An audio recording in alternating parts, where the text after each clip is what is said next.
Kahit tapos na ang Labor Boracay, buhay na buhay pa rin ang isla ngayong weekend sa dami ng mga nag-party. Kabilang na dyan ang sangkatutak na Kapuso celebrities. Watch this!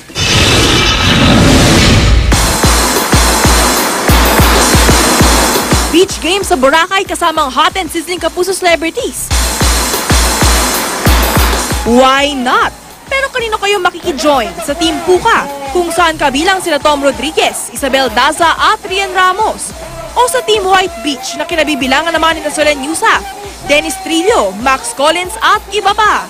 Ang star power ng dalawang team lumabas sa iba't ibang challenges. Tulad na lang nitong pag-aagawa ng bola ni Tom at Dennis para nag-wrestling na sila.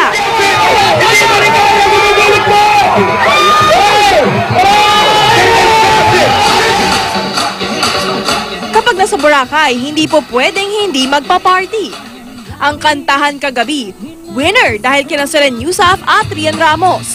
I was so high, I didn't recognize. Sayawan Bacanyo. Bongga yan kasama si Rochelle Pangilinan at LJ Reyes at sina Andrea Torres at Max Collins.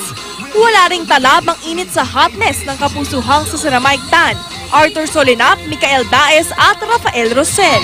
Showdown! At sa showdown, ang mga kapuso nating bakasyonista, hataw rin kasama ng mga artista. Ngayong gabi na gagawin ang awarding ng winners sa Kapuso Weekend in Boracay Challenges at Kapuso Night kasama ang Asia Songbird Regine Velasquez.